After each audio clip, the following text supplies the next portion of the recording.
Oh, first of all, I have to apologize for this blob that's on this film. There's nothing I could do about it. It was just a piece of lint or something that was on the camera when this gentleman filmed this. And the gentleman that filmed this was a Captain J.H. Leclerc. And I have several uh, films of his here on my channel.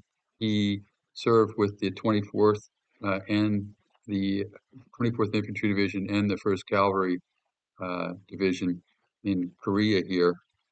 And here he's with the 24th in 1957, and it's just before they're handing over the this area of the demilitarized zone in Korea over to the 1st Cavalry Division. And I have a video here on my channel of that ceremony. But I do believe this is at Camp Howze, but I could be wrong. If you know, drop a comment. And but as you can see, there's the video goes on to show a little tour of the camp here.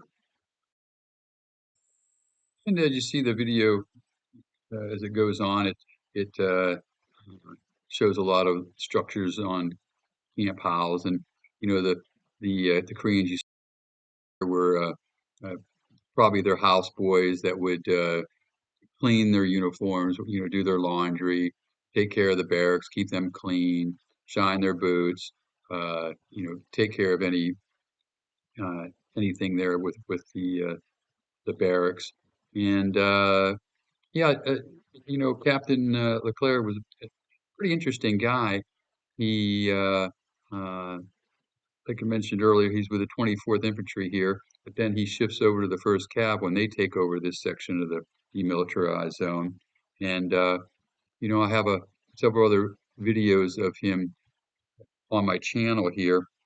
One when he's with the 24th Infantry Division, and he's at Outpost Maisie here on the DMZ, and then another one when he is with the 1st Cavalry, and he goes out to Okinawa and watches them fire off some night missiles and the M65 atomic cannon. And then I have another one when he's uh, with the 1st Cav when the 24th Infantry Division hands over control of this section of the DMZ to the 1st Cavalry. And yeah, and he also, if you notice, he's wearing on his opposite shoulder of his 24th Infantry Division patch, he's wearing uh, a let's see, he's wearing a China Burma India theater patch, and that represents that he fought with them in World War II. And it's my understanding that he was in the reserves after World War II and stayed with them, and then was called back to active duty for the Korean War, and then stayed on after the Korean War. And yeah, I mean, he gets some really great footage throughout this video and other videos, and probably due to the fact that he was on the command staff. And I said in one of the videos during the change of command with the 24th and the 1st Cav, he's standing there with the general's car, and he's standing there with the XO's car. Definitely a staff officer, and so he would be able to carry around a camera and film some of these sensitive areas like Outpost Maisie and in Okinawa, filming those night missile launches and the firing of the atomic cannon. But just some great footage. But this film, for some reason, has this blob in it, and but the other ones don't. And this film was actually taken just 4 years after the the end of the Korean War. I mean, I say end kind of loosely because when the war ended in or when they stopped shooting each other in 1953, that was basically no peace agreement, and it's still a very, contentious place.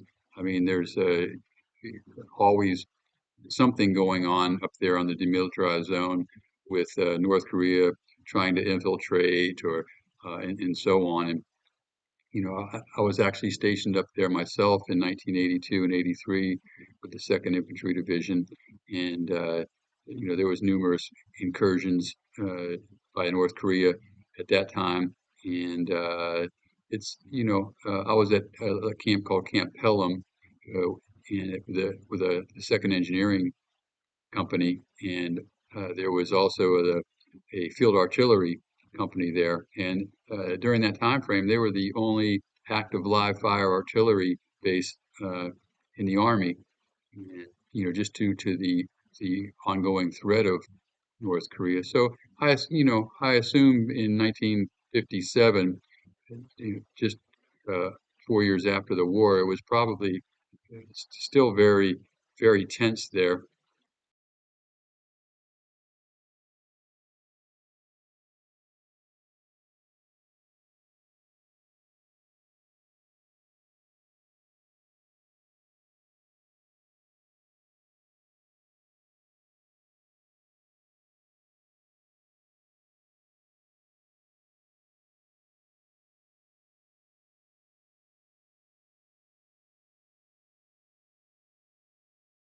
This is Captain J.H. Leclerc right here.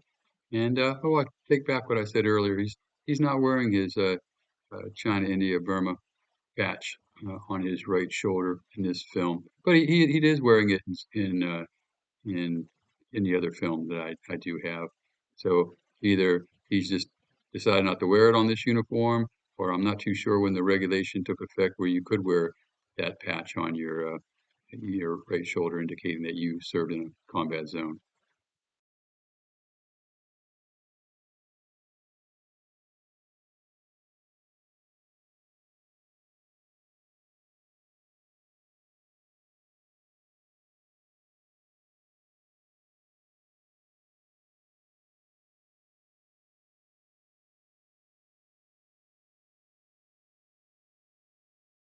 I hope you enjoyed this piece of history, and uh, like and subscribe if you'd like to see more military and patriotic videos, which I try to upload every other day on my site.